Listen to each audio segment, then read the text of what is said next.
મહેસાણાની Bharat dairy સામે કચ્છના માલધારીઓ ધરણા કરવા મજબૂર। મળતી માહિતી મુજબ ભારત ડેરીએ રોકડા પેમેન્ટના વાયદે માલધારીઓ પાસેથી દૂધ ખરીદીને કોઈપણ માલધારીને પેમેન્ટનું ચૂકવણું કર્યું નથી। ભારત ડેરી સામે માલધારીઓને 1 વર્ષથી દૂધનું પેમેન્ટ નહીં કર્યાની ફરિયાદો ઉઠી હતી। 400 જેટલા માલધારીઓએ લેવાના નીકળતા કુલ 77 લાખ રૂપિયાના પેમેન્ટ સામે ભારત ડેરીએ લેણદાર માલધારીઓને આપેલા અર્બન બેંકના તમામ ચેક રિટર્ન થયેલા।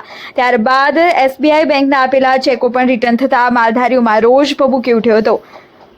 અકળાયેલા માલધારી પશુપાલકો દૂધના પૈસા નહીં મળવાથી મહેસાણાના છઠિયાડા ખાતે આવેલી ભારત ડેરી સામે ધરણા કરવા મજબૂર બન્યા હતા।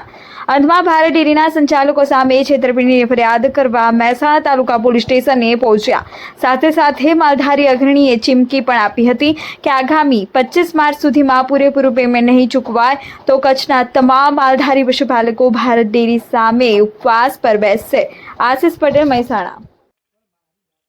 તમારી ઓળખ આપો ને તમારે અત્યારે ભારત ડેરીની સામે અને એના પછી અહીં તાલુકા પોલીસ સ્ટેશને કેમ આવવું પડ્યું?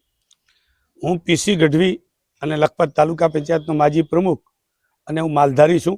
અમારા વિસ્તારમાં દયાપર, ભીરંડિયારા, સારડા આવા જે શીત કેન્દ્રો છે કચ્છની અંદર, ત્યાં ભારત ડેરી ટેન્કરથી દૂધ લેવા માટે આવેલ। અમારા બધા પશુપાલકો પાસેથી દૂધ લીધેલું અને કહ્યું કે તમને રોકડું પેમેન્ટ આપશું અથવા તમને 15 દિવસે ચૂકવણા કરશું। પણ આજે 12 મહિનાથી તમામે તમામ માલધારીઓને ચેકો આપી અર્બન બેંકના, તેઓ પોતે કિરીટભાઈ પટેલ અર્બન બેંકના ડાયરેક્ટર છે અને ડાયરેક્ટર ચેકોનો થપ્પો આપી અને પૈસા બેંકમાંથી મળી જશે આવા વાયદાઓ આપેલ, પણ એ બધા ચેકો બાઉન્સ થયા। પછી અમે જ્યારે અહીંયા ઉપવાસની વાત કરી અને અમે અહીંયા તમામે તમામ 50 માલધારીઓ આવ્યા મહેસાણા આલોડા ડેરી ઉપર, ત્યારે અમને બીજા SBIના ચેકો આપવામાં આવ્યા। SBIના ચેકો અમારા બધાએ બાઉન્સ થયા છે। કોઈ પણ વ્યક્તિને પહેલા મહિના સુધી કે બીજા મહિના સુધી 1 પણ રૂપિયો મળ્યો નથી। છેલ્લા 350 થી 400 માલધારીઓ દુઃખી છે। એમનું 1 પણ રૂપિયાનું પેમેન્ટ આ ડેરી દ્વારા કરવામાં આવતું નથી। આજે અમે જ્યારે ત્યાં ઉપવાસમાં બેસવાની વાત કરી, ત્યાં આગળ ગાડીઓ રાખવાની વાત કરી, તો એમણે કીધું ગાડીઓ ખસેડી લ્યો, ઉપવાસમાં પણ અહીંયા બેસવા નહીં મળે। ત્યારે અમે ચેકો, જે 2 ચેકો બાઉન્સ થયા છે અને એના લેટરો બાઉન્સ થયા છે, એમની ખાતરીઓ બાઉન્સ થઈ છે, બધું ફોગટ નીકળ્યું છે। ત્યારે મેં પોલીસ સ્ટેશનનો સહારો લીધો છે કે આ પોલીસ સ્ટેશન આ લોકો ઉપર ચીટિંગની ફરિયાદ લે।